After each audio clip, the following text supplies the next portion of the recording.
पूर्णमदः पूर्णमिदं पूर्णात् पूर्णमुदच्यते पूर्णस्य पूर्णमादाय पूर्णमेवावशिष्यते।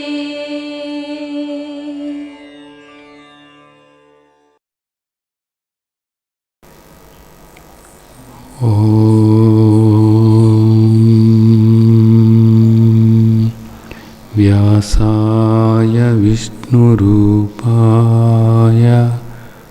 व्यासरूपाय विष्णवे नमो वै ब्रह्मनिधये वासिष्ठाय नमो नमः नमो नमः नमो नमः।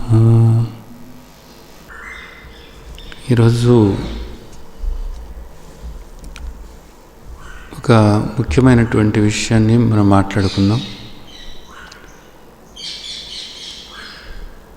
మీరు ఎప్పుడైనా బట్టల షాప్కి వెళ్తారు. బట్టల షాప్కి వెళ్ళినప్పుడు అక్కడ బట్టలన్నీ కూడా తీయించుతారు. తీయించి మీకు ఏది కావాలి అనేటటువంటిది వెతుకుతూ ఉంటారు. రంగు నచ్చాలి, అలాగే బార్డర్ నచ్చాలి, అలాగే అది ఏ రకమైనటువంటి నూలుతో తయారు చేశారు అనేటటువంటిది కావాలి, అది బరువుగా ఉందా, తేలిగ్గా ఉందా, పల్స్గా ఉందా, ముతకగా ఉందా, ఇవన్నీ కూడా చూస్తారు. ఇవన్నీ చూసి చాలా టైం తీసుకుంటారు. మీరు చాలా టైం తీసుకుని చివరికి మీకు నచ్చిన దాన్ని సెలెక్ట్ చేసుకుని అది కొనుక్కుంటారు. ఎందుకు అట్లా కొనుక్కుంటారు? వెళ్ళి షాపులో అన్ని చీరలే కదా, నాకు చీర కావాలి, ఏదో చీర ఇవ్వు అని చెప్పేసి ఎందుకు తీసుకురారు? అలా తీసుకురారు. ఎందుకు తీసుకురారు అంటే అన్ని విధాలుగా కూడా మీకు అది నచ్చాలి. మీకు నచ్చినటువంటిది చీర కట్టుకుంటే మీకు ఆనందం. ఆ చీర కొనుక్కోవటం అన్నది, మీకు నచ్చిన చీర కొనుక్కోవటం అన్నది మీకు ఆనందాన్ని కలిగిస్తుంది. కాబట్టి మీ ఆనందం కోసం అని చెప్పేసి అంత సమయం అక్కడ కేటాయిస్తారు. అలాగే ఇప్పుడు స్వీట్స్ అమ్ముతూ ఉంటారు. స్వీట్ దుకాణాలు అంటారు కదా, మిఠాయి దుకాణాలు. మిఠాయి దుకాణాలకు వెళ్ళి అక్కడ ఏమున్నాయి అనేది అన్నీ చూస్తారు. చూసి మీకు నచ్చినటువంటి మిఠాయి ఏదైతే ఉందో అది తీసుకుంటారు. ఎందుకు? మీకు కొన్ని నచ్చవు, అవి తినాలంటే మీకు ఇష్టం ఉండదు. కాబట్టి మీకు ఇష్టమైనటువంటిది, మీకు నచ్చినటువంటిది మిఠాయి తెచ్చుకుంటారు. తెచ్చుకుని ఆ మిఠాయి తినటంలో ఉన్న ఆనందమే వేరు కదా, వాళ్ళంత ఆనందంగా ఉంటుందన్నమాట. కాబట్టి మీరు ఆనందంగా ఉండటం కోసం మీకు ఇష్టమైనటువంటి అలాంటి మిఠాయి మీరు తెచ్చుకుంటారు. అలాగే మీరు ఏదైనా ఒక వస్తువు కొనుక్కోవాలి అన్నా బజారుకి వెళ్తారు. బజారుకి వెళ్ళి అక్కడ అన్నీ కూడా చూస్తారన్నమాట. ఏ వస్తువు అయినప్పటికీ కూడాను దానికి ముందే అసలు చాలా పక్కన వాళ్ళతో అడుగుతారు, దాని గురించి వివరాలన్నీ అడుగుతారు. వివరాలు అడిగి 4-5 షాపులు తిరిగి మీకు ఏది కావాలో దాన్ని తెచ్చుకుంటారు. ఏ వస్తువు అయినప్పటికీ కూడా అలాగే చేస్తారు కదా. అలాగే ఒక చెప్పుల షాప్కి వెళ్ళినప్పటికీ కూడా అక్కడ ఉండే అన్నీ చెప్పులే. ఏ చెప్పులైనా కాళ్ళకి వేసుకునే, ఏ చెప్పులు కాళ్ళకి వేసుకున్నప్పటికీ కూడా మనకి ముళ్ళు గుచ్చుకోవు, అలాగే పెంకులు అలాంటివి ఉంటే గుచ్చుకోవు.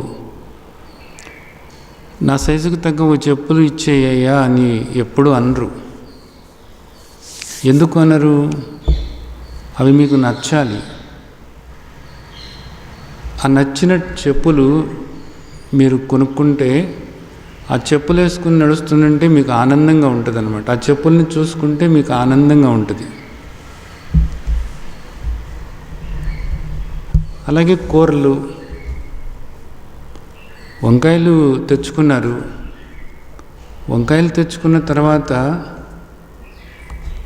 వంకాయని ఏ కూర వండుకోవాలి, వంకాయ కూర ఎలా వండుకోవాలి? వంకాయ ఇగురంటే మీకు ఇష్టము. పక్కన వాళ్ళు ఎవరైనా పులుసు వండుదాము అన్నారనుకోండి, ఏమనిపిస్తుంది? పాడు పులుసు, పొద్దున్నే ఎందుకు పాడు పులుసు అనిపిస్తుంది. ఇగురైతే బాగుంటుంది అనిపిస్తుంది అన్నమాట. ఎందుకు? మీకు ఇగురు ఇష్టము. ఎందుకు ఇష్టము మీకు? ఇగురు తింటున్నప్పుడు మీకు ఆనందం కలుగుతుంది. మీ ఆనందం అన్నమాట అది. మీరు బట్టలు కొనుక్కున్నా, వస్తువులు కొనుక్కున్నా, మిఠాయిలు కొనుక్కున్నా, ఒక కూర చేసుకున్నా, ఏదైనా సరే అది మీకు ఆనందాన్ని కలిగించాలి. మీకు పులుసు అంటే అంత ఆనందంగా ఉండదనుకో, నాకొద్దు పులుసు అంటారు అంతే. అలాగే ఒక పెళ్లి చేసుకోవాలి అన్న మీ కొడుక్కి ఒక కోడల్ని తెచ్చుకోవాలి అనుకోండి, పెళ్లి చేయాలి మీ కొడుక్కి, మీరు ఒక కోడల్ని తెచ్చుకోవాలనుకుంటే ఎన్నో చూస్తారు. అన్ని విధాలుగా మీకు నచ్చాలి. అన్ని విధాలుగా మీకు నచ్చితే అప్పుడు మీకు ఏమవుతుంది? ఆనందం కలుగుతుంది. అన్ని విధాలుగా చూస్తారు ప్రతి దాన్ని కూడాను. మీరు ఆలోచించండి. మీకు నచ్చకుండా ఏదైనా సరే మీరు దాన్ని తీసుకోవాలనుకుంటారా? ఎవరైనా బలవంతాన్ని ఇస్తే అప్పుడు కూడా దాన్ని చూసి మీరు ఏం చేస్తారు? పక్కన పడేస్తారు అంతే. ఎందుకు? అది నాకు అంత నచ్చలేదు.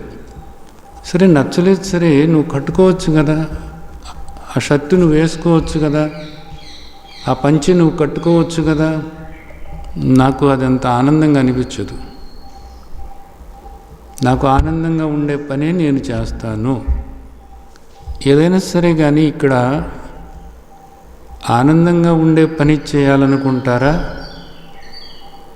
లేక దుఃఖం కలిగించేటటువంటి పని చేయాలనుకుంటారా? శాంతిగా ఉండాలి అని అనుకునే పని, శాంతిగా మీరు ఉండటానికి వీలయ్యే పని చేస్తారా, లేకపోతే మీకు అశాంతి కలిగించే పని చేస్తారా? మీరు సంతృప్తిగా ఉండటానికి ఏ పని చేయాలో ఆ పని చేస్తారా, లేకపోతే మీకు అసంతృప్తి కలిగించేటటువంటి పనులు చేస్తారా? మీకు హాయిగా ఆనందంగా ఉండటానికి వీలయ్యేటటువంటి పనులు చేస్తారా, లేకపోతే మీకు బాధ కలిగించి దుఃఖాన్ని కలిగించేటటువంటి పనులు చేస్తారా? చెప్పండి.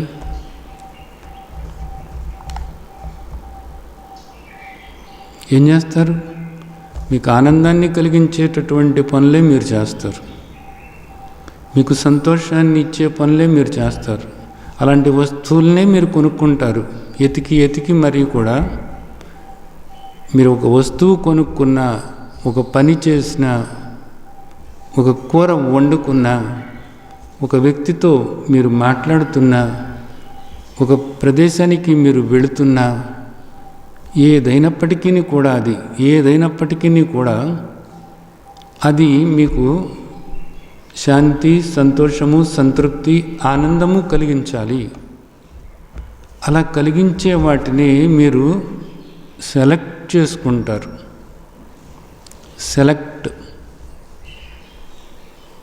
కాబట్టి ఇక్కడ అన్నీ కూడా మీకు అలాంటివి సెలెక్ట్ చేసుకోవటానికి ప్రయత్నం జరుగుతూనే ఉంటుందన్నమాట. జీవితాంతము కూడా ఇది తప్పదు. వ్యక్తుల దగ్గర నుంచి వస్తువుల వరకు, ప్రాంతాల నుంచి పనిముట్ల వరకు ప్రతిదీ కూడా మీకు ఆనందాన్ని ఇచ్చే విధంగానే మీరన్నిటినీ కూడా అలాగా చూసుకుంటూ ఉంటారన్నమాట. అలా కాని వాళ్ళు నిజానికి ఇక్కడ ఎవరన్నా ఉంటారా చెప్పండి? ఎవ్వరూ ఉండరు. అందరికీ కావాల్సిందేంటి?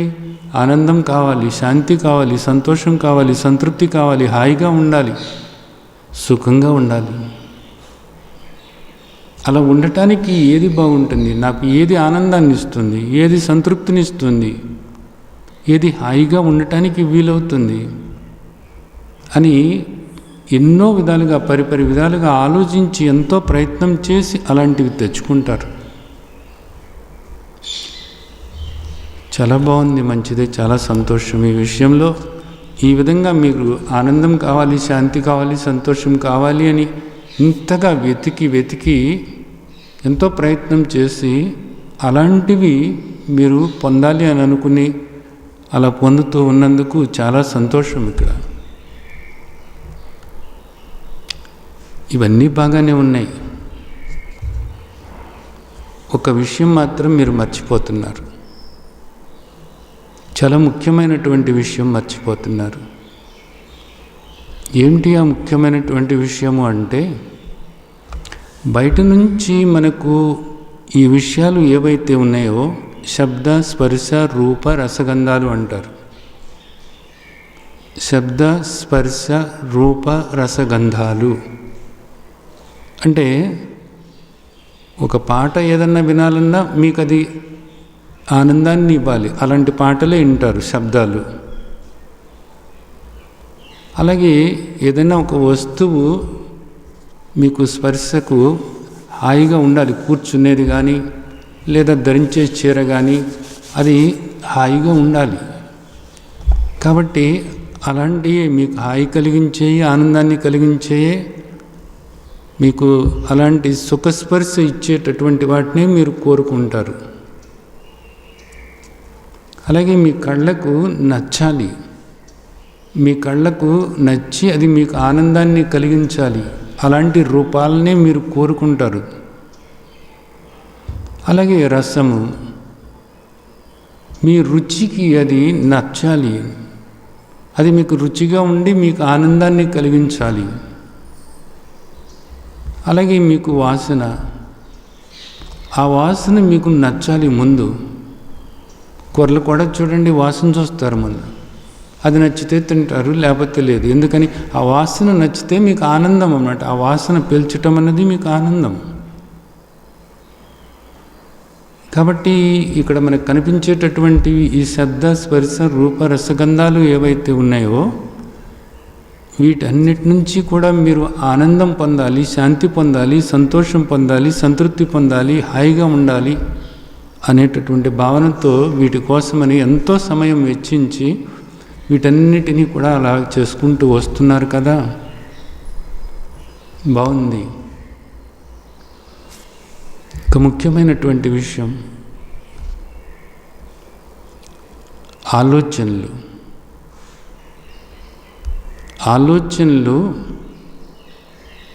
ఏ ఆలోచన చేస్తే నాకు ఆనందంగా ఉంటుంది, ఏ ఆలోచన చేస్తే నాకు హాయిగా ఉంటుంది, ఏ ఆలోచన చేస్తే నేను శాంతిగా ఉంటాను, ఏ ఆలోచన చేస్తే నేను సంతోషంగా ఉంటాను, ఏ ఆలోచన చేస్తే నేను సంతృప్తిగా ఉంటాను అని ఏనాడైనా ఆలోచించారా? ఇది మీ చేతిలో పనే కదా. దీనికి ఎక్కడికి వెళ్ళవసరం లేదు, డబ్బులు ఖర్చు పెట్టవసరం లేదు, ఎవరితోనూ కూడా సంబంధం లేదు, ఎవరో ఇచ్చేది కాదు.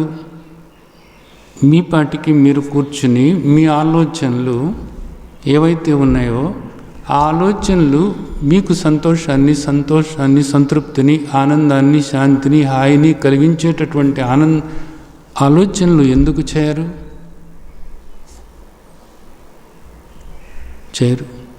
ఎందుకు చేయరు? అలవాటైపోయింది కాబట్టి. అలా చేయొచ్చు అనేది కూడా తెలవదు కాబట్టి. ఇప్పుడు ఇంకొక విషయం మనం మాట్లాడుకుందాం. ఇప్పుడు మీరు బజార్కి వెళ్ళారు, బజార్కి వెళ్ళిన తర్వాత అక్కడ ఒక వస్తువుని కొన్నారు. అక్కడంతా ఎతికి మీకు ఏది నచ్చుతుంది అనేది చూసుకుని ఆ వస్తువుని తెచ్చుకున్నప్పుడు మీకు ఆనందంగా ఉంది. ఒక వస్తువు తెచ్చుకున్న తర్వాత మనకి ఎంతో ఆనందం కలిగినప్పుడు పక్కన వాళ్ళు కూడా చూసి ఇది బాగుంది అని అంటే మీకు ఇంకా సంతోషంగా ఉంటుంది. అందుకని ఏం చేస్తారంటే పక్కన వాళ్ళకి కూడా చూపించాలనుకుంటారు. అప్పుడు ఎవరన్నా పక్కన వాళ్ళని మీ ఇంటికి వచ్చినప్పుడు ఇదిగో మేము ఈ వస్తువు కొనుక్కున్నాము అంటారు. ఈ వస్తువు కొనుక్కున్నాము, నిజంగా మాకు ఇది చాలా ఆనందంగా ఉంది, ఈ వస్తువుని ఈ నెలల తర్వాత మేము ఇది కొనుక్కున్నందుకు మాకు ఆనందంగా ఉంది అని మీ ఆనందాన్ని కూడా వ్యక్తపరిచారు. ఆ వస్తువు అక్కడ ఉంది, కొనుక్కొచ్చిన తర్వాత మీ ఇంట్లో ఆ వస్తువుని చూసి మీకు ఆనందంగా ఉంది. పక్కన వాళ్ళు వచ్చింది వాళ్ళకు కూడా మీరు చూపించారు. వాళ్ళు ఏమన్నారంటే ఈ వస్తువు ఇంత ఖరీదు పెట్టి కొన్నారెందుకు, దీనికన్నా కూడా ఎంతో పెద్దది, ఇంకా ఎంతో సౌకర్యంగా ఉండేటటువంటి దాన్ని మేము కొన్నాము అంటారు. ఒక్కసారి మీ పరిస్థితి ఏమైనట్లు? గాలి తీసినటువంటి బెలూన్ అంటారు, అలా అయిపోతారు. వస్తువు అయితే అక్కడే ఉంది కదా, ఆ వస్తువు అక్కడే ఉంది. మీరెంతో మోజుపడి ఎన్నో విధాలుగా ఆలోచించి మీకు ఆనందాన్ని కలిగిస్తుంది అనేటటువంటి ఆ భావనతో ఎంతో ముచ్చటపడి ఆ వస్తువుని మీరు కొనుక్కొచ్చినటువంటి ఆ వస్తువు మీకు ఆనందాన్ని ఇస్తుంది అని మీరు అనుకుంటున్నారు. కొనుక్కొచ్చినటువంటి ఆ వస్తువు మీకు ఆనందాన్ని ఇస్తుంది అని మీరు అనుకుంటున్నారు. కానీ పక్కన వాళ్ళు వచ్చి ఎప్పుడైతే ఇంతకన్నా పెద్దది వస్తుంది, ఇంత డబ్బు ఖర్చు ఎందుకు పెట్టారు అని అన్నప్పుడు, దీనికన్నా ఇంకా మంచిది తక్కువ ఖరీదులో వస్తుంది అన్నప్పుడు మీ ఆనందం అంతా కూడా ఆవిరైపోయింది. మనసు ఒకసారి చివుక్కుమంది, ఎంతో బాధ కలిగింది. ఆ వస్తువుని చూసినప్పుడు ఇస్త్రీ అవతల పాడేయాలి అన్నంత కోపం వచ్చేసింది. ఎందుకు, ఏమైపోయింది? ఆనందం అంతా ఏమైంది? అంతకుముందు మీరు పొందినటువంటి ఆనందము, అంతకుముందు మీరు పొందినటువంటి ఆ సంతృప్తి అక్కడ ఏమైపోయినట్లు? ఆ వస్తువు మరి అక్కడే ఉంది కదా. ఆ వస్తువు అక్కడే ఉన్నప్పుడు ఆ వస్తువు మీకు ఆనందం ఇస్తుంది అని మీరు అనుకున్నట్లయితే ఆ వస్తువు మీకు ఎప్పుడూ ఆనందం ఇస్తూనే ఉండాలి. ఇక్కడ లైట్ వెలుగుతుంది, లైట్ వెలుగుతూ ఉన్నప్పుడు ఈ లైట్ వెలుగుతుందంటే ఎప్పుడు ఆ వెలుగు వస్తూనే ఉంది ఇక్కడ. అది ఒక్కసారి ఉండి ఒక్కసారి ఉండకపోవటం ఉండదు. పని ఇది కరెంటు పోతుంది కదా అప్పుడు పోతుంది అని వచ్చి మీరు, సూర్యుడు ఉన్నాడు, సూర్యుడు ఎప్పుడు కూడా ప్రకాశాన్ని ఇస్తూనే ఉంటాడు. ఆయన అది ఎప్పుడు ఉండటం అనేటటువంటిది అది ఎప్పుడు ఉండటం అనేది మీకు ఇప్పుడు ఇవన్నీ కూడా ఆనందాన్ని ఇస్తాయి అనేటటువంటి దాంతో, సంతోషాన్ని కలిగిస్తాయి అనే దాంతో, శాంతి సంతృప్తి పొందుతాము అనే దాంతో ఇవన్నీ కూడా మీరు కొనుక్కుంటున్నారు, ఇవన్నీ కూడా ఏర్పరచుకుంటున్నారు. అయితే ఇవన్నీ కూడా మీకు నిజమైనటువంటి ఆనందాన్ని, ఎప్పుడూ ఉండేటటువంటి ఆనందాన్ని, సూర్యుని యొక్క కాంతి ఎప్పుడూ అలాగే ఉంటుంది కదా, అలాగే ఆ ఆనందం అన్నది ఎప్పుడు ఉంటుందా అనేది మీరు ఏర్పరచుకునేటటువంటి వస్తువులు కానీ, ఈ రుచి కానీ, ఈ వాసన కానీ, ఈ శబ్దం కానీ ఎప్పుడూ మీకు ఆనందాన్ని ఇస్తున్నాయా? తాత్కాలికమే. అవి కూడా నిజానికి ఒక్కోసారి దుఃఖాన్ని కలిగిస్తాయి. ఇప్పుడు వచ్చి ఆ వస్తువు మీ ఎదురుగానే ఉంది, మీరు కొనుక్కున్నది. పక్కింటి ఆవిడ వచ్చి ఏం చెప్పింది? తక్కువ ధరలో ఇంతకన్నా మంచి వస్తువు, ఇంకా పెద్ద వస్తువు కొనుక్కోవచ్చు అని చెప్పగానే ఆ వస్తువుని చూసినప్పుడల్లా మీకు బాధ కలుగుతుంది. అంటే ఒకసారి ఆనందాన్ని కలిగించినటువంటిది ఎమ్మటే మీకు బాధను కలిగిస్తుంది, అసంతృప్తి కలిగిస్తుంది, అసహనం కలిగిస్తుంది. దీన్ని చూసినప్పుడల్లా నాకు బాధ కలుగుతుంది, అవతల పడేస్తే పోద్ది అనిపిస్తుంది. ఇప్పుడు మీకు కావాల్సింది ఇప్పుడు ఉండేటటువంటి ఆనందమా, లేకపోతే ఇలాగ అప్పుడప్పుడు వచ్చి పోయేటటువంటిదా, లేకపోతే అప్పుడప్పుడు వచ్చి మీకు బాధ కలిగించేటటువంటిదా? ఎలాంటి ఆనందం కావాలి? మీరు ఇక్కడ ఏది చేసినప్పటికీ కూడా ఆనందం కోసమే చేస్తున్నారు. శాంతి, సంతోషము, సంతృప్తి, ఆనందము, హాయి, సుఖము, వీటి కోసమే మీరు ఏదైనా చేస్తున్నారు. కానీ అవన్నీ కూడా ఏమి ఇక్కడ ఉండటం లేదు. ఇదొకటే అర్థం చేసుకోవాల్సినటువంటి విషయం. ఇక్కడ ఇంకొక విషయం ఒకటి ఉంది. వస్తువు మీకు ఆనందాన్ని ఇవ్వటం లేదు. ఆ వస్తువుకి సంబంధంగా మీ ఆలోచనలు మీకు ఆనందాన్ని ఇస్తున్నాయి. ఒక పదార్థం అనేటటువంటిది ఏదైతే ఉందో ఆ పదార్థం అనేటటువంటిది మీకు ఆనందాన్ని ఇవ్వటం లేదు. ఆ రుచి అనేటటువంటిది బాగుంది ఇది అని మీరు ఆనందపడుతున్నారు. సరే బాగుందన్నావు కదా, ఇంకా 4 ముక్కలు వేసుకో అంటే అమ్మ వద్దు. ఏమవుతుంది? అప్పుడు దుఃఖమే కలుగుతుంది. ఓ చీర నీకు నచ్చింది అంటే దానికి సంబంధమైనటువంటి ఆలోచనలు ఏవైతే ఉన్నాయో ఆ ఆలోచనలు మీకు ఆనందాన్ని ఇస్తున్నాయి. గుర్తుంచుకోండి. ఇది వస్తువు అక్కడే ఉన్నప్పటికీ కూడా అది మీకు ఆనందాన్ని ఇస్తున్నట్లయితే ఎప్పుడూ ఇస్తూ ఉండాలి. అది ఒక కొత్త వస్తువు తెచ్చి పెట్టుకున్నారు, మీకు బోల్డంత ఆనందంగా ఉంది. సాయంత్రం అయ్యేటప్పటికి ఏమవుతుంది? అది ఆనందం తగ్గిపోయింది. రేపటికి ఏమైంది? ఇంకా తగ్గిపోయింది. ఇంకా 4 రోజులు అయ్యేటప్పటికి ఏమైంది? ఇదోటి కొంచెం అడ్డంగా ఉంది, అవతల పెడదాం. ఏది ఆనందం? ఏది?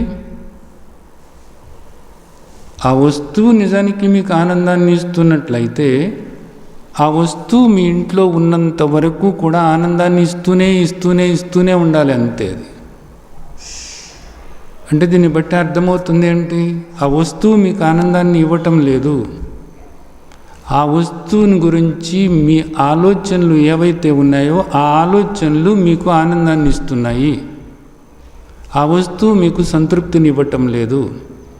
ఆ వస్తువుకి సంబంధమైనటువంటి ఆలోచనలు ఏవైతే ఉన్నాయో ఆ ఆలోచనలు మీకు సంతృప్తిని కలిగిస్తున్నాయి, ఆనందాన్ని కలిగిస్తున్నాయి, శాంతిని కలిగిస్తున్నాయి. అంతేకాని ఆ వస్తువు మీకు ఆనందాన్ని ఇవ్వటం లేదు. ఇప్పుడు ఇక్కడ మనం అర్థం చేసుకోవాల్సింది ఏంటి? ముఖ్యమైనటువంటిది, మనం ఒకలాగా ఆలోచిస్తూ ఉంటే మనకు అది ఆనందాన్ని కలిగిస్తుంది. ఇంకొకలాగా ఆలోచిస్తూ ఉన్నట్లయితే అదే ఆలోచనలు మనకి దుఃఖాన్ని కలిగిస్తున్నాయి. ఇది గనుక అర్థం చేసుకున్నట్లయితే మీరు జీవితంలో ప్రతి క్షణము కూడా శాంతిగా, సంతోషంగా, సంతృప్తిగా, హాయిగా, ఆనందంగా ఉండవచ్చు. అంతే. దేనితోనూ కూడా సంబంధం లేకుండా అన్నమాట. దేనితోనూ కూడా సంబంధం లేకుండా ఆలోచనలు అంతే. నేను ఒకసారి పిండిమర దగ్గరికి వెళ్ళాను. ఆ పిండిమరలో అక్కడికి వచ్చిన వాళ్ళు గింజలు వేస్తున్నారన్నమాట. కొంతమంది గోధుమ గింజలు వేశారు, వాళ్ళకి గోధుమ పిండి వచ్చింది. ఆ తర్వాత వాళ్ళు వచ్చారు, వాళ్ళు ఏం చేశారు? రాగుల్ని పోశారు. రాగులు వాళ్ళకి రాగి పిండి వచ్చిందన్నమాట. అంటే మనకి ఏది కావాలో ఆ గింజలు మనం వేస్తే ఆ పిండి మరలో మనకి ఆ పిండి వస్తుంది. మనకి రాగి పిండి కావాలనుకుంటే రాగులు పోయాలి దానిలో. అలాగే మనకి గోధుమ పిండి కావాలంటే గోధుమలు పోయాలి, బియ్యం పిండి కావాలంటే బియ్యం పోయాలి. ఇది అందరికీ తెలుసు కదా. అలాగే ఇక్కడ మనకు కూడా ఒక పిండి మర లాంటిది ఉంది లోపల. ఆ పిండి మరలో మనం ఏది పోస్తే మనకి అలాంటి పిండే వస్తుంది. ఏమిటి ఆ పిండి మర?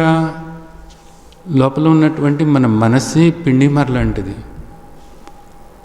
ఆ మనస్సులో మనం ఏ ఆలోచనలు చేస్తే ఆ ఆలోచనలకు సంబంధమైనటువంటిదే మనం పొందుతాము. ఏ ఆలోచనలు చేస్తే ఆ ఆలోచనలకి సంబంధమైనటువంటి దాన్నే మనం పొందుతాము. ఈ ఆలోచనలు చేస్తే అంటే ఇప్పుడు మీకు ఎవరినో చూశారు, ఎవరినో చూసినప్పుడు ఈర్ష్య కలిగింది, అసూయ కలిగింది, కోపం వచ్చింది, వాళ్ళ మీద చిరాకు కలిగింది. ఇవన్నీ మీలో కలుగుతున్నాయి. వాళ్ళు ఇలాంటిది ఎందుకు తెచ్చుకున్నారు? వీళ్ళు ఇంత గొప్పవాళ్ళు ఎట్లా అయ్యారు? ఇంత పెద్ద వస్తువు ఎట్లా తెచ్చుకున్నారు? వీళ్ళు ఇంత పెద్ద ఇల్లు ఎలా కట్టారు అసలు? ఇలాంటి ఆలోచనలు వచ్చినాయి అనుకోండి. ఇలాంటి ఆలోచనలు వచ్చినప్పుడు ఏమవుతుంది? మీకు బాధ కలుగుతుంది, అసంతృప్తి కలుగుతుంది, అసహనం కలుగుతుంది, ఆవేదన కలుగుతుంది. ఎందుకని? అలాంటి ఆలోచనలే చేశారు కాబట్టి అలాంటి పిండే వచ్చింది మీకు. ఇది ఎంత దుఃఖమే కదా ఇక్కడ, ఇదంతా దుఃఖమే కదా ఇక్కడ. ఇంట్లో ఏదో ఒక సంఘటన జరిగింది.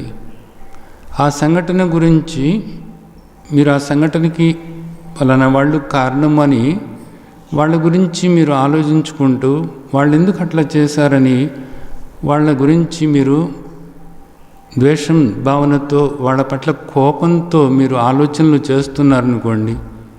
కోపం, వాళ్ళ పట్ల ద్వేషం, ఒక శత్రుత్వము, ఇలాంటి ఆలోచనలు మీరు చేస్తున్నారనుకో, ఏమవుతుంది? మీకు అప్పుడు బాధ కలుగుతుంది, భయం వేస్తుంది, ఆందోళన కలుగుతుంది, అశాంతి కలుగుతుంది, ఊగిపోతూ ఉంటారు, బీపీ పెరుగుతూ ఉంటుంది.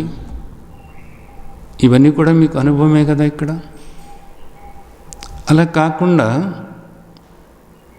మీరు అందరిలోనూ కూడా మంచిని చూస్తూ అందరూ కూడా బాగుండాలి అని అనుకుంటూ ఉన్నప్పుడు, అందరిలోనూ కూడా పరమాత్మే ఉన్నారు అని అనుకుంటూ ఉన్నప్పుడు, ఇందాక ఆమె చెబుతున్నారు లోకా సంస్థ సుఖినో భవంతు అనుకుంటున్నప్పుడు, అంతకుముందు నేను ద్వేషించే వాళ్ళని చూసినప్పుడు కూడా, ఏదైనా కొంచెం ప్రతికూలంగా జరిగినప్పుడు కూడా, నేను లోకా సంస్థ సుఖినో భవంతు అనుకుంటున్నప్పుడు నేను హాయిగానే ఉంటున్నాను, నేను ఆనందంగానే ఉంటున్నాను. ఇదివరకైతే నాకు కోపం వచ్చేది, మండిపోయేటటువంటిది, బీపీ పెరిగిపోయేది. ఒక్కోసారి ఆ కోపంలో నేను ఏది మాట్లాడాను తెలవకుండానే మాట్లాడేవాడిని. ఆ తర్వాత గొడవ పడేవాళ్ళము, కొట్టుకునేవాళ్ళము, తిట్టుకునేవాళ్ళము. అది నెలలు, సంవత్సరాల తరబడి ఆ గొడవ అలాగే సాగుతూ ఉండేది అనేది అనుభవం అంతకుముందు. ఇప్పుడు మనం ఈ ఆలోచనలు చేయాలి ఇక్కడ. ఎదుటి వాళ్ళల్లో చెడు చూస్తూ ఉండటము, వాళ్ళ గురించి చెడుగా ఆలోచిస్తూ ఉండటం, ఇతరులతో కూడా చెప్పటము, ఈర్ష్య, అసూయ, ద్వేషము, కోపము, కపటము, శత్రుత్వము, అలాగే పగ, ప్రతీకారము, ఇవన్నీ కూడా ఉన్నప్పుడు, ఈ విధమైనటువంటి ఆలోచనలు చేస్తూ ఉన్నప్పుడు మీకేమవుతుంది? ఇక్కడ బాధ కలుగుతూ ఉంటుంది, భయం కలుగుతూ ఉంటుంది, ఆందోళన కలుగుతూ ఉంటుంది, దేహం వణికిపోతూ ఉంటుంది. ఒక్కోసారి దేహంలో అనేక రకాలైనటువంటి ఇబ్బందులు వస్తూ ఉంటాయి. ఒక్కోసారి ఆవేశంలో గుండెపోటులు రావచ్చు, చచ్చిపోవచ్చు కూడాను. ఏం చేస్తున్నారో తెలియదు, ఎవరిని ఏమంటున్నారో తెలియదు, ఏ వస్తువుని పగలగొడుతున్నారో తెలియదు. ఒక్కొక్కసారి ఎవరి మీద కోపం, ఎవరి మీద చూపిస్తూ ఉంటారు. లేనిపోయిన సమస్యలు ఎన్నో ఎదురవుతూనే ఉంటాయి. ఇవన్నీ కూడా మీకు దుఃఖాన్ని మీరు కావాలని తెచ్చుకుంటున్నారు. ఎందుకు కావాలని తెచ్చుకుంటున్నారు? అలాంటి ఆలోచనలే మీరు చేస్తున్నారు కాబట్టి అక్కడ మీకు దుఃఖమే వస్తుంది అంతే. అంటే మీరు ఈ దుఃఖాన్ని కావాలనుకుంటున్నారా? దుఃఖాన్ని కావాలి అనుకుంటే ఇలాంటి ఆలోచనలు చేయండి. ఆ ఈర్ష్యాసు, అద్వేషము, కోపము, కపటము, శత్రుత్వము ఇవన్నీ కూడా అలాగే ఉంచుకోండి. ఇంట్లో వాళ్ళని వీళ్ళని తిట్టడం అనేటటువంటిది, విమర్శించటం అనేటటువంటిది, వాళ్ళలో తప్పులు చూడటం అన్నది, వాటి గురించి ఆలోచించుకుంటూ ఉండటం అన్నది, వాళ్ళ పట్ల ద్వేషం పెంచుకుంటూ ఉండటం అన్నది, ఇవి ఇలాగే చేస్తూ ఉండండి. ఎవరికి నష్టం? ఒకళ్ళని తిట్టుకుంటున్నప్పుడు నీకు ఏమవుతుంది? నీకే బాధ కలుగుతుంది కదా, నీకే బాధ కలుగుతుంది కదా, నీకే అసహనం కలుగుతుంది కదా. ఈ కోపం వచ్చినప్పుడు నువ్వు ఎలా ఉంటావు? ఆనందం కలిగినప్పుడు నువ్వు ఎలా ఉంటావు? ఎవరికో ఏదో వచ్చింది, వాళ్ళు ఏదో కొనుక్కున్నారనుకున్నప్పుడు నీకెందుకు అసంతృప్తి? ఇక్కడ అసంతృప్తితో ఉన్నప్పుడు నువ్వు వాళ్ళని తిట్టుకుంటూ ఉన్నప్పుడు ఏమవుతుంది? నీకు అసంతృప్తి ఉంటుంది. ఇలాగా అక్కడ వాళ్ళు మంచిగానే ఉన్నారు, కొనుక్కున్నారు, మంచిదే పోని, అందరూ కూడా పరమాత్మ బిడ్డలే కదా అని అనుకున్నప్పుడు నీకెంత సంతృప్తి ఉంటుంది. ఇక్కడ ఎంత హాయిగా ఉంటుంది. ఎవరో ఏదో ఒక మాట అన్నారని, ఎవరో ఏదో విధంగా ప్రవర్తిస్తున్నారని, వాళ్ళ ప్రవర్తన గురించే నువ్వు పదే పదే ఆలోచించుకుంటూ ఉంటే వాళ్ళు ఎక్కడికి పోరు, నీ ఎదురుగానే ఉంటారు. వాళ్ళు అలాగే ప్రవర్తిస్తూ ఉంటారు, అది వాళ్ళకి అలవాటు అయిపోయింది. దాని గురించే నువ్వు ఆలోచిస్తూ ఉన్నావు అనుకో, దాన్ని గురించే నువ్వు చింతన చేస్తూ ఆ ప్రతి క్షణము కూడా విమర్శించుకుంటూ ఉన్నప్పుడు నీకెంత అసంతృప్తి కలుగుతుంది, ఎంత బాధ లోన కలుగుతూ ఉంటుంది. శాంతిగా ఉంటావా నువ్వు? ఎంత అశాంతి కలుగుతుంది, ఎంత అలజడి కలుగుతుంది. జీవితం పట్లే ఒక్కోసారి విరక్తి కలగటంలా. అదే నువ్వు సరే వాళ్ళ ప్రారంధం అది, వాళ్ళు అలా ఉన్నారు అంతే అని ఇంకా వదిలేసావనుకో, ఎంత హాయిగా ఉంటావు, ఎంత ఆనందంగా ఉంటావు, ఎంత శాంతిగా ఉంటావు, ఎంత సంతృప్తిగా ఉంటావు. ఏది కావాలి నీకు? శాంతి, సంతోషము, సంతృప్తి కావాలి అని అనుకుంటున్నావు. దానికోసం అని చెప్పేసి బయట ఎతుకుతున్నావు. వస్తువుల్లోనూ, మనుషుల్లోనూ, సన్నివేశాల్లోనూ, సందర్భాల్లోనూ, పరిస్థితుల్లోనూ ఎతుకుతూ ఉన్నావు.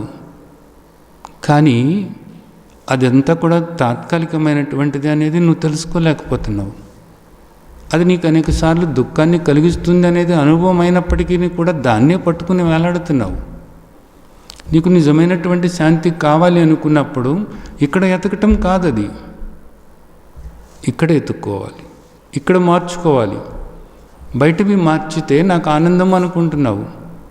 ఈ పాత వస్తువు తీసేయాలి, ఇది తీసేస్తే నాకు ఆనందంగా ఉంటుంది. బజార్కి వెళ్తావు, కొత్త వస్తువు తెచ్చుకుంటావు. పాత ఇల్లు పాతబడిపోయింది, మొత్తం అంతా మార్చేసి కొత్తది కట్టుకోవాలి, కొత్తది కట్టుకుంటావు. ఆనందం అన్నది ఎప్పుడు ఉంటుందో, ఆ ఇంట్లోనే ఉంటున్నావు నువ్వు. ఆ ఇంట్లో ఉన్నంత వరకు కూడా నువ్వు చివరి శ్వాస వరకు కూడా ఆనందంగా ఉంటావా? ఆ ఇల్లు ఆనందం ఇవ్వటం లేదు నీకు, ఆ వస్తువు ఆనందం ఇవ్వటం లేదు నీకు. ఏది ఆనందం ఇస్తుంది నీకు? వాటి గురించి నువ్వు ఆలోచిస్తున్నావే, ఆ ఆలోచన నీకు ఆనందాన్ని ఇస్తుంది, శాంతినిస్తుంది, సంతోషమిస్తుంది, సంతృప్తినిస్తుంది. అది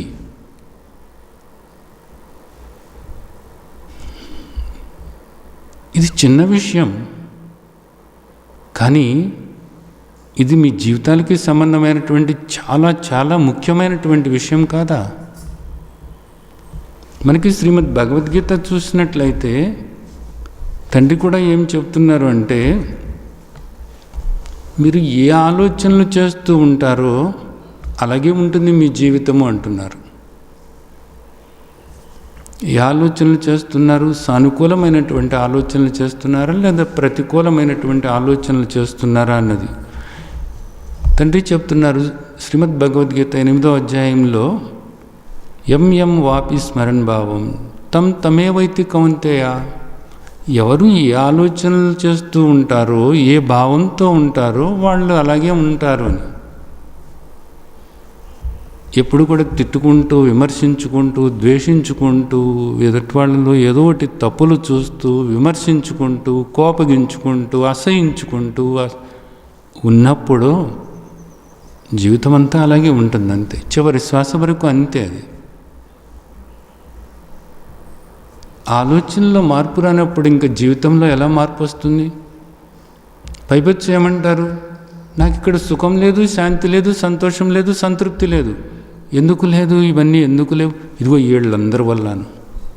ఇదిగో వీళ్ళందరూ కూడా నా ప్రాణానికి ఇలా తగలబడ్డారు కదా, ఏ జన్మలో చేసుకున్నానో పాపం, వీళ్ళందరూ కూడా నన్ను ఇంత బాధకు గురి చేస్తున్నారు. ఇంత బాధకు గురి చేస్తున్నటువంటిది వాళ్ళు కాదు, నీ ఆలోచనలు.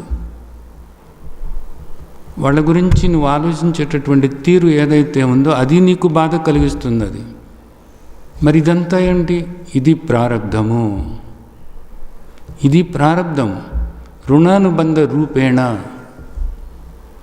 రుణానుబంధం అంతే. ఏ జన్మలోనో వాళ్ళకు నువ్వు రుణపడి ఉన్నావు, ఇప్పుడు నువ్వు ఆ విధంగా ఆ రుణం తీర్చుకుంటున్నావు. గుర్తుంచుకో, ఆ రుణం తీర్చుకోవటం అనేటటువంటిది ఏదైతే ఉందో అక్కడ నీ దేహం కొంత పని చేయాల్సి రావటం అన్నది ఏదైతే ఉందో అది ప్రారబ్ధము. అలాగే నీ దేహానికి ఏదైనా ఒక రుగ్మత, ఒక జబ్బు వస్తే అది ప్రారబ్ధము. కానీ మనస్సులో నువ్వు ఆలోచిస్తున్నావే వీటి గురించి, అది బయట విషయం కావచ్చు లేదా నీ దేహంలో విషయం కావచ్చు. దేహానికి సంబంధమైనటువంటి ఒక రోగం ఏదైనా వచ్చినప్పుడు దాని గురించి నువ్వు ఆలోచిస్తూ ఉంటావు, భయపడుతూ ఉంటావు, ఆందోళన చెందుతూ ఉంటావు. అలాగే బయట వాళ్ళు వీళ్ళు కారణము, ఆ వస్తువు కారణము, ఈ వస్తువు కారణం, ఈ పరిస్థితి కారణము, అది అలా అయిపోయింది, అది కారణము, ఇంతకుముందు ఎప్పుడో అయింది, అది కారణం అని ఇవన్నీ కూడా చెప్పుకుంటూ ఉంటావు. ఈ చెప్పుకోవటం అనేది ఎక్కడ జరుగుతుంది? ఈ ఆలోచన ఎక్కడ జరుగుతుంది? మనసులో జరుగుతుంది. బయట ఒక సమస్య ఉంది, బయట నీకు ఒక సమస్య ఉంది, ఒక ఇబ్బంది ఉంది. అది ప్రారబ్ధం వల్ల వచ్చినటువంటిది అంతే. అది తప్పదు. నీకు రుణానుబంధం అంటారు. అది తప్పదు. అక్కడ నువ్వేం చేయాలో అది చేయాలి, తప్పదు. అయితే ఇక్కడ నువ్వు ఆలోచించటం ఎందుకు దాని గురించి? బాధంతా ఎక్కడుంది? సమస్య ఏమో ఎదుట ఉంది. ఆ సమస్య వల్ల నువ్వు అక్కడ దాన్ని ఎలా ఎదుర్కోవాలో, నువ్వేం చేయాలో అది చేసుకుంటూ వెళ్ళాలి. అది తప్పదు కదా. అక్కడ ఎలా చేయాలో అలా చేసుకుంటూ వెళ్ళు. కానీ నువ్వేం చేస్తున్నావు? అక్కడ కష్టపడుతున్నావు, అక్కడ ఇబ్బంది పడుతున్నావు, దాంతోపాటు మానసికంగా కూడా ఇబ్బంది పడుతున్నావు, మానసికంగా కూడా అశాంతి పాలవుతున్నావు, మానసికంగా ఎంతో అసంతృప్తి, అసహనము, ఆవేదన అనుభవిస్తున్నావు. ఇదెందుకు చెప్పు? ఇదెందుకు అంటే నువ్వు అలా ఆలోచిస్తున్నావు కాబట్టి అంతే. లోకా సంస్థ సుఖినో భవంతు. వాళ్ళలో కూడా పరమాత్మ ఉన్నారు కాబట్టి ఆ పరమాత్మకి సేవ చేసుకుంటున్నాను అన్నప్పుడు నీకు ఎంత హాయిగా ఉంది, ఎంత ఆనందంగా ఉంది. అలా కాకుండా నువ్వు ఎంతో కష్టపడిపోతున్నావు, ఎంతో బాధపడిపోతున్నావు అని వాళ్ళని తిట్టుకుంటూ ఉన్నప్పుడు నీకు మానసికంగా అశాంతి, అలజడి, ఆందోళన అన్నది ఎప్పుడు ఉంటుంది కదా, జీవితాంతం ఉంటుంది కదా. ఇది ఇక్కడ అర్థమవుతుంది ఏంటి మనకు? నీ శరీరానికి కానీ లేదా నీ ఎదురుగా వచ్చినటువంటి పరిస్థితుల వల్ల కానీ అక్కడ ఆ ప్రతికూలత అన్నది నువ్వు గమనించినప్పుడు, అది దేహానికి జబ్బులు కావచ్చు, ఎదురుగా ఆ సందర్భాలు కావచ్చు, సన్నివేశాలు కావచ్చు, వ్యక్తులు కావచ్చు, వస్తువులు కావచ్చు, అదంతా కూడా ప్రారబ్ధము. దాని గురించి నువ్వు ఆలోచించేటటువంటి విధానం ఏదైతే ఉందో అది నిజానికి నువ్వు సరైన రీతిలో ఆలోచించకపోతే, వాటి గురించి సరైనటువంటి రీతిలో ఆలోచించకుండా నీకు దుఃఖం కలిగేలాగా, బాధ కలిగేలాగా, ఆందోళన కలిగేలాగా, అశాంతి కలిగేలాగా, అసంతృప్తి కలిగేలాగా, జీవితం మీద విరక్తి కలిగేలాగా, చిరాకు కలిగేలాగా ఆలోచిస్తున్నావు చూడు. ఇది అజ్ఞానము అంటే. అది ప్రారబ్ధము, ఇది అజ్ఞానం. దాన్ని ఏమి చేయలేము. ప్రారబ్ధం అన్నదాన్ని మనం ఏమీ చేయలేము. కానీ ఈ అజ్ఞానం అనేది పోగొట్టుకోవచ్చు. ఏ విధంగా పోగొట్టుకోవాలి? ఇప్పుడు ఈ మనసులో ఉన్నటువంటి ఆలోచనలు ఏవైతే ఉన్నాయో ఇవి సరైన రీతిలో లేవు. వీటిని సరిచేసుకుంటే ఇక్కడ మనకి దుఃఖం లేదు. ఇక్కడ నువ్వు ఎలా కష్టపడుతున్నావు, కష్టపడది. దానికి తోడు ఇదెందుకు తెచ్చిపెట్టుకుంటావు నువ్వు? అది ప్రారంభం వల్ల వచ్చింది, అక్కడ కష్టపడు. అలాగే దేహానికి జబ్బు వచ్చింది, ఇది దేహం బాధ ఉంది, మళ్ళీ దీని గురించిన ఆలోచనలతో నువ్వెందుకు మళ్ళీ ఇక్కడ కూడా దుఃఖాన్ని పెంచుకుంటున్నావు? దీనికి చేయాల్సింది ఏదో చేస్తున్నావు, డాక్టర్ దగ్గరికి వెళుతున్నావు. ఇది ప్రారంధం దేహానికి. ఇంకా ఆందోళనతో నాకేదో వచ్చేసింది, ఏమైపోతాను, నేనేదో అయిపోతే వీళ్ళందరూ ఏమైపోతారు, ఇదంతా ఎందుకు వచ్చిన బాధ? ఇక్కడ ఏది ఎలా జరగాలో అలా జరుగుతుంది, ప్రారంధం కదా అని అనుకోలేవా? అనుకున్నప్పుడు కనీసం ఇక్కడ శాంతిగా ఉంటావు కదా, మనసులో నీవు శాంతిగా ఉంటావు కదా. అంటే ఒకటి వస్తే నీవు రెండోది కూడా నువ్వు కావాలని ఏర్పరచుకుంటున్నావు దుఃఖం అన్నది ఇక్కడ.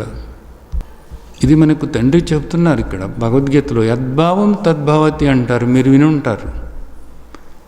అంటే నీ ఆలోచనలు ఎలా ఉన్నాయో, నీ భావాలు ఎలా ఉన్నాయో, నీ జీవితం అనేటటువంటిది అలాగే ఉంటుంది అనేటటువంటిది మనకు 8వ అధ్యాయంలో అక్షర బ్రహ్మయోగంలో ఆ తండ్రి చెప్తున్నారన్నమాట. యమ్యం వాపి స్మరణ్ భావం తం తమేవైతి కౌంతేయ అన్న మాట యద్భావం తద్భవతి అనేటటువంటిది మీరు విని ఉంటారు. అంటే మీ ఆలోచనలు ఎలా ఉంటాయో మీ జీవితం అలాగే ఉంటుంది. అదే నిజానికి మళ్ళా మన తండ్రి మనకు స్పష్టంగా చెప్తున్నారు. ఎక్కడ చెప్తున్నారు? 17వ అధ్యాయంలో శ్రద్ధాత్రయ విభాగ యోగంలో మీ శ్రద్ధ ఎలా ఉంటుందో మీ జీవితం అలాగే ఉంటుందని. జీవితం అంటే ఏంటి? నిజానికి ఇక్కడ మన ఆలోచనలే. నిజానికి మీ ఆలోచనలు సరైన రీతిలో ఉంటే బాగానే ఉంది, హాయిగా ఉన్నాను నేను. హాయి అన్నది ఇక్కడ, బయట కాదు. శాంతిగా ఉన్నాను, శాంతి అన్నది ఇక్కడ. సంతోషంగా ఉన్నాను, సంతోషం అన్నది ఇక్కడ. వస్తువుల్లో కాదు సంతోషం అన్నది. శాంతి, సంతోషము, సంతృప్తి, ఆనందము, హాయి ఇవన్నీ కూడా ఇక్కడ మనసులో. నీ ఆలోచనలు సరైన రీతిలో మలుచుకున్నట్లయితే నీ జీవితం అంతా కూడా హాయిగానే ఆనందంగా ఉంటుందన్నమాట. అందుకనే శ్రద్ధాత్రయ విభాగ యోగంలో తండ్రి ఏం చెబుతున్నారంటే, నీ శ్రద్ధ ఎట్టిదో, నీ ఆలోచనలు ఎట్టివో అదేవిధంగా నీ జీవితం ఉంటుంది. అంటే నీ ఆలోచనలు నువ్వు సరైన రీతిలో నువ్వు మలుచుకున్నట్లయితే నీ జీవితం హాయిగా ఆనందంగా శాంతిగా ఉంటుంది. నీ ఆలోచనలు గనక అలా మలుసుకోలేకపోతే, నీ ఆలోచనలు ఈర్ష్యతో, అసూయతో, ద్వేషంతో, కోపంతో, కపటంతో, అలాగే ఇతరులు చెడు చూడటము, వీటిలోనే నువ్వు నీ ఆలోచనలు ఉన్నట్లయితే ఇవన్నీ కూడా నీకు బాధ కలిగిస్తూనే ఉంటాయి, భయాన్ని కలిగిస్తూ ఉంటాయి. పైపెచ్చు నీ మనసులో అలజడి ఆందోళనే కాకుండా వాటి ప్రభావం అనేది నీ దేహం మీద పడుతూ ఉంటుంది. నీ దేహానికి అనేక రకాలైనటువంటి రుగ్మతలు వస్తూ ఉంటాయి. దానివల్ల ఏమవుతుంది? నీకు స్పష్టత అనేటటువంటిది కోల్పోతావు. అసహనం అన్నది పెరుగుతూ ఉంటుంది, చిరాకు పెరుగుతూ ఉంటుంది, అసంతృప్తి పెరుగుతూ ఉంటుంది. దానివల్ల ఏమవుతుంది? మీ ఇంట్లో గొడవలు మొదలవుతూ ఉంటాయి. నువ్వు ఎక్కడైనా ఉద్యోగం చేసేటప్పుడు అక్కడ కూడా నువ్వు వాళ్ళతో గొడవ పడాల్సినటువంటి పరిస్థితులు ఏర్పడుతూ ఉంటాయి. ఇవన్నీ అర్థం చేసుకున్నప్పుడు నీ ఆలోచనలు ఎలా ఉండాలి అనేటటువంటిది నువ్వు కంట్రోల్ చేసుకోవాలి, తప్పదు. వాటిని నియంత్రించుకోవాలి.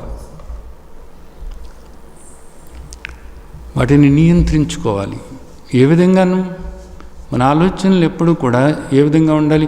ఇప్పుడు మనకు శ్రీమద్ భగవద్గీతలో తండ్రి చెప్తున్నారన్నమాట.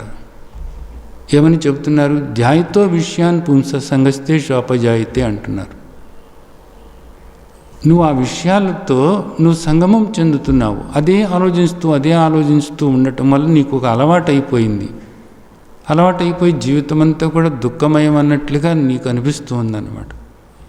ఈ అలవాటు పోగొట్టుకోవాలి అంటే మరి ఎట్లాగా అన్నది. ఎలాగా? ఇప్పుడు మన దొడ్లోకి ఊర కుక్కలు అంటారు చూడండి. ఊర కుక్కలు వచ్చేస్తున్నాయి అన్నమాట. వచ్చేసి మనం ఎప్పుడో కొంచెం ఆదమర్చి ఉన్నప్పుడు మన ఇంట్లోకి వచ్చేస్తున్నాయి. అవి ఇంట్లోకి వచ్చేసేసి మొత్తం అంతా కూడా మనం వండుకున్నవన్నీ కూడా అవి తినేస్తున్నాయి. అలాగే దొడ్డంతా నాశనం చేస్తున్నాయి. అవి ఎప్పుడు వస్తున్నాయో తెలియదు, గుంపుగా వచ్చేస్తున్నాయి అన్నమాట. వచ్చేసి మొత్తం అంతా మన దొడ్డంతా నాశనం చేస్తున్నాయి. ఆ తర్వాత వాటంతా శుభ్రం చేసుకోవటానికి మనం చాలా చిరాకు పడుతున్నాం. అలాగే గబాన్ని ఇంట్లోకి వచ్చేసి అప్పుడు దాకా దేవుడికి పెడదామని చెప్పేసి నైవేద్యం అనుకుని మనం ఏదో తయారు చేసుకుంటే అది కూడా తినేసిపోయినాయి. ఇది పరిస్థితి. ఏం చేస్తారు అప్పుడు? అలాంటప్పుడు మీరు, ఈ కుక్కలకి ఒక అలవాటైంది. ఈ అలవాటు ఎప్పుడొచ్చిందో మరి ఏమో వచ్చింది. ఏదోలే పోనీ అని చెప్పేసి నేనే ముందు 2 కుక్కలు వస్తే పోనీలే భలే ఉన్నాయే, చక్క తెల్ల కుక్క, నల్ల మచ్చలు ఉన్నాయి, బాగానే ఉంది, తోక కూడా బాగానే ఊపుతుందని చెప్పేసి నేనే ఒక ముద్ద అన్నం వేశాను. ఆ తర్వాత 2వ రోజు 3 వచ్చినాయి, ఆ తర్వాత 4 వచ్చినాయి. పోనీలే కుక్కలే అని చెప్పేసి నేను కూడా ఓ జీవికి అన్నం పెట్టాలి కదా అని చెప్పేసి నేనే పట్టెడు అన్నం పెట్టాను. ఇక ఆ తర్వాత గుంపు వచ్చేసి ఇదిగో ఇంత చెదరు చేస్తున్నాయి. ఇప్పుడేం చేయాలి? నేను చేసిన అలవాటే ఇది, కాబట్టి ఇది నేను పోగొట్టుకోవాలి. వాటికి ఇంకా అన్నం పెట్టకూడదు, ఇంకా వాటి మీద జాలి పడటం అన్నది కుదరదు. ఎందుకని? మనకి ఎంతో ఇబ్బంది కలిగిస్తున్నాయి అన్నమాట. కష్టపడి పొద్దున్నుంచి అన్నం వండుకుంటే దాన్ని తినేసిపోతే అట్లాగా మరలా ఎక్కడ వండుతాం చెప్పండి? అందుకని అది చాలా కష్టమైంది. కాబట్టి ఇంకా వాటికి నేనే అన్నం పెట్టకూడదు. అంతేకాదు, అన్నం పెట్టకపోయినా వస్తున్నాయి. ఇప్పుడేం చేయాలి? ఇక ఒక కర్ర పట్టుకుని కూర్చోవాలంతే. కర్ర పట్టుకుని కూర్చోవాలి, అక్కడ కర్ర చూపించాలంతే. కర్ర చూపిస్తే వస్తాయా దొడ్లోకి కుక్కలు? ఇంకా రావు కదా. అయినా 2వ రోజు వస్తున్నాయి, నెమ్మదిగా చూస్తున్నాయి. నువ్వు అక్కడే కర్ర పట్టుకుని కూర్చో. అక్కడే కర్ర పట్టుకుని కూర్చున్నప్పుడు అవి భయపడతా ఉంటాయి. అట్లా నువ్వు చేసావనుకో ఏమవుతుంది? ఇంకా ఈ ఇంట్లో మనం ఏమీ పొందలేము అనేటటువంటిది వాటికి అర్థమవుతుంది. ఈ ఇంట్లో మనమేమీ కూడా పొందలేము. ఇదివరకు ఇట్లాగా వీళ్ళు మనకు ఈ అన్నము పెట్టరు, ఒక ముద్ద కూడా ఇస్త్రీ వేయరు, అనవసరం వేరే ఇల్లు ఎత్తుక్కుందామని పోతాయి. అంతే కదా. ఇక్కడ ఆలోచనలు కూడా నువ్వు కావాలని అవే ఆలోచనలు, నీకు దుఃఖాన్ని కలిగించే ఆలోచనలు, నీకు శాంతిని కలిగించే ఆలోచనలు కాదు. నీకు దుఃఖాన్ని కలిగించే ఆలోచనలు, బాధ కలిగించే ఆలోచనలు, భయం కలిగించే ఆలోచనలు, ఆందోళన కలిగించే ఆలోచనలు, అశాంతి కలిగించే ఆలోచనలే కావాలని అలవాటు చేసావు ఇన్ని సంవత్సరాలు కూడా. ఇప్పుడు ఆ ఆలోచనలు ఏమవుతున్నాయి? నిన్ను వదలటం లేదు. ఆ కుక్కలు నిన్ను వదలటం లేదు. అక్కడ ఎలాగో ఇక్కడ ఈ ఆలోచనలు నీకు వదలటం లేదు. ఇప్పుడు మరి ఏం చేయాలి అన్నప్పుడు తండ్రి ఏం చెబుతున్నారు? మచ్చిత్త సతతం భవ అంటున్నారు. మచ్చిత్త సర్వదుర్గాణి మత్ప్రసాదాత్ తరిష్యసి. నువ్వు ఈ దుఃఖం నుంచి నువ్వు బయటపడగలవు. ఎలా బయటపడగలవు? నువ్వు ఏది చేస్తున్నప్పటికీ కూడా నీ చిత్తం నా మీద లగ్నం చెయ్యి. నా బోధ గుర్తు చేసుకుంటూ ఉండు. నేను ఎలా ఉండమన్నాను అన్నదాన్ని గుర్తు చేసుకుంటూ ఉండు. భగవాను వాచ, భగవంతుడు చెప్తున్నారు.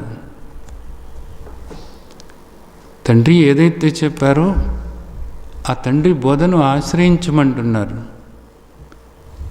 18వ అధ్యాయంలో 56, 57 శ్లోకాలు చూసినట్లయితే సర్వకర్మణ్యాపి సదా కుర్వణో మద్వ్యపాశ్రయ మత్ప్రసాదాద్ అవాప్నోతి శాశ్వతం పదమవ్యయం అంటున్నారు.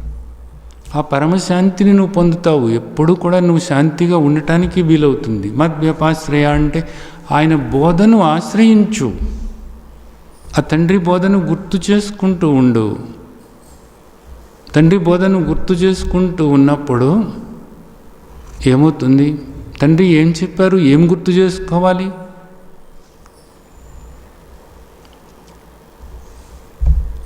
అందరిలోనూ కూడా నేను కొలువై ఉన్నాను అని చెప్తున్నారు. అందరిలోనూ కూడా నేను కొలువై ఉన్నాను అనేది చెప్తున్నారు తండ్రి. ఈశ్వర సర్వభూతానాం హృదయేశార్జున తిష్టతి. భగవంతుడు అందరి హృదయాల్లోనూ కూడా కొలువై ఉన్నాను అని చెప్తున్నారు. ఇప్పుడు నువ్వు ఎవరిని తిడతావు ఇక్కడ? ఎవరిని ద్వేషిస్తావు ఇక్కడ?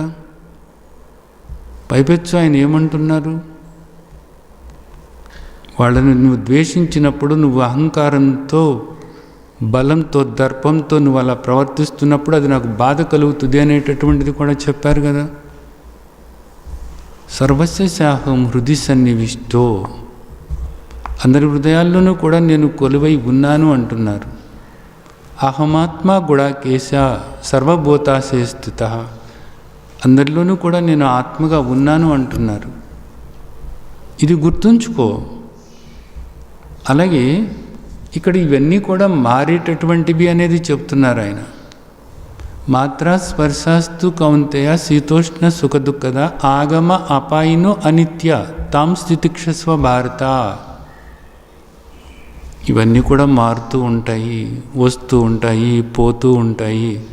శబ్ద స్పర్శ రూపరస గంధాలన్నీ కూడా వాటి నుంచే నువ్వు ఆనందం పొందాలి అని అనుకుంటున్నావు. కానీ అవన్నీ కూడా మారేటటువంటివి. ఆ మారేటటువంటి వాటి వల్ల నువ్వు శాశ్వతమైనటువంటి ఆనందాన్ని, సంతోషాన్ని, సంతృప్తిని నువ్వు పొందలేవు.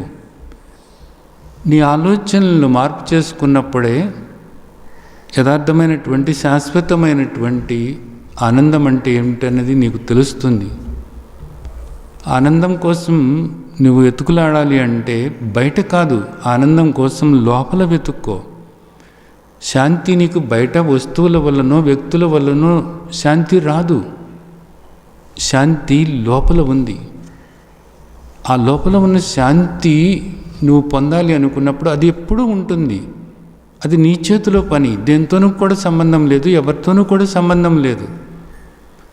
ఆ ఎప్పుడు ఉండేటటువంటి ఆ శాంతి, సంతోషము, సంతృప్తి నీకు ఉండాలి అంటే నీ ఆలోచనలు మార్చుకోవాలంతే. ఈ ఆలోచనలు చేయాలి ఇప్పుడు ఇక్కడ అంటే అందరిలోనూ కూడా పరమాత్మ ఉన్నారు కాబట్టి అందరూ కూడా సుఖంగా శాంతిగా ఉండాలి. లోకా సమస్త సుఖినో భవంతు. ఎప్పుడు కూడా అనుకో,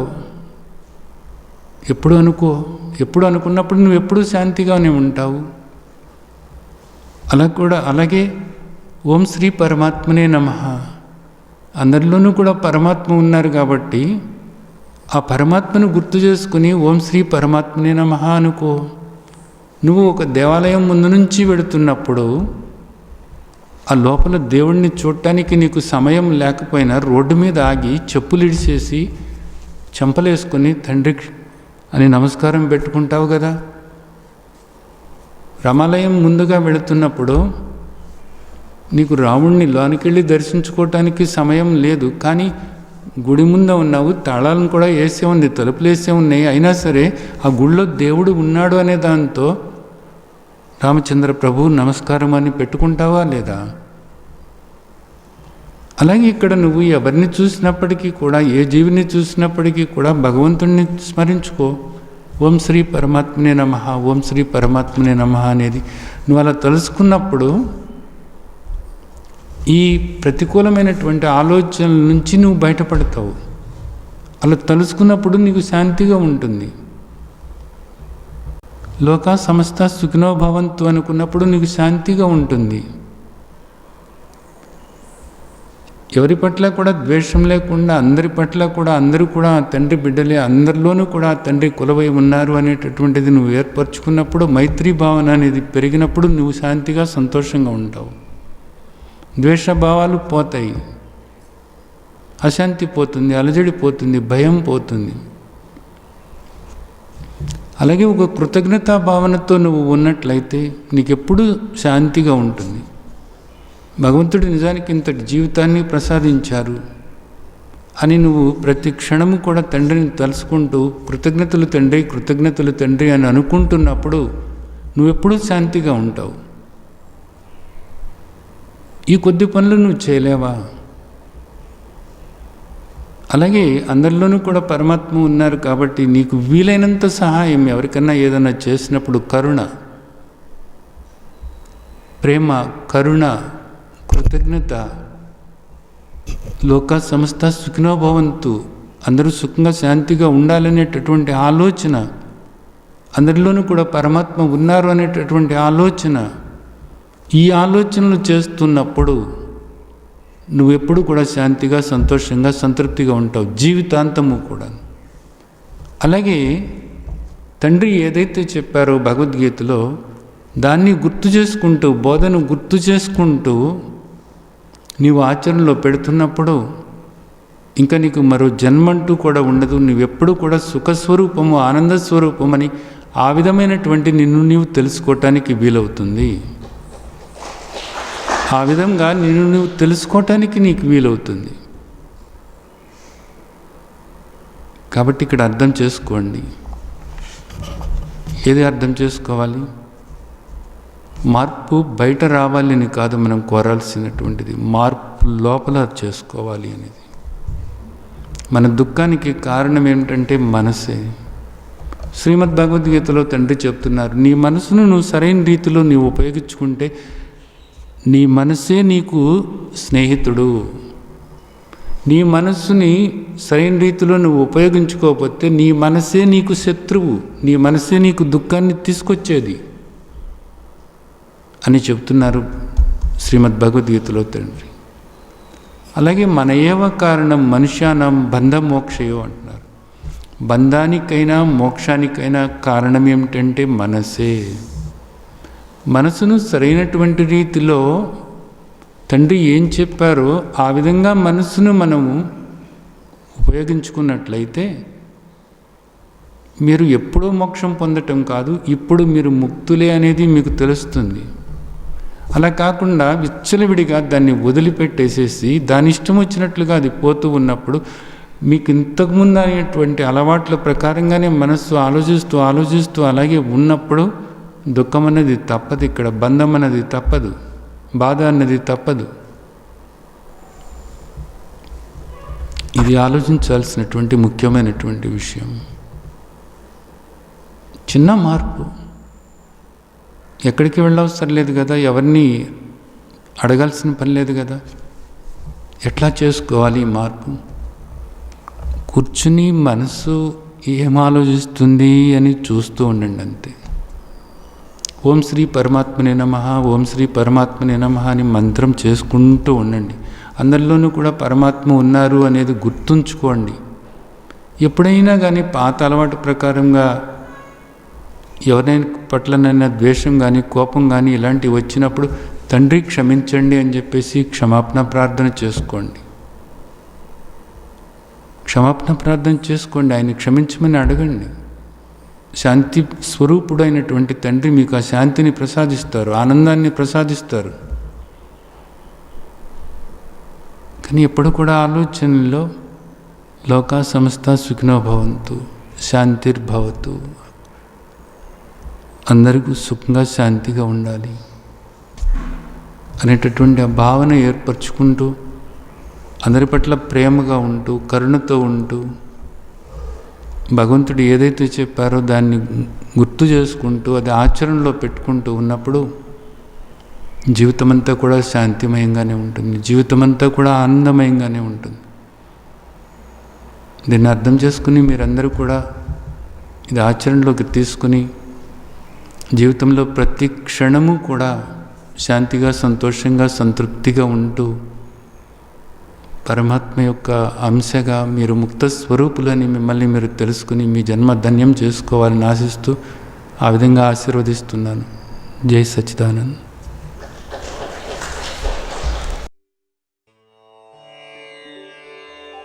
లోకా సమస్తా సుఖినో భవంతు.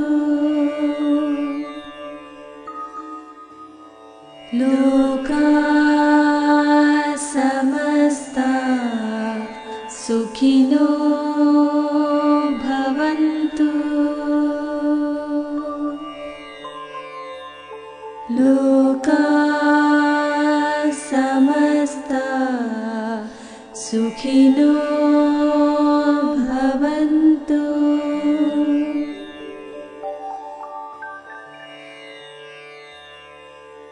ఓం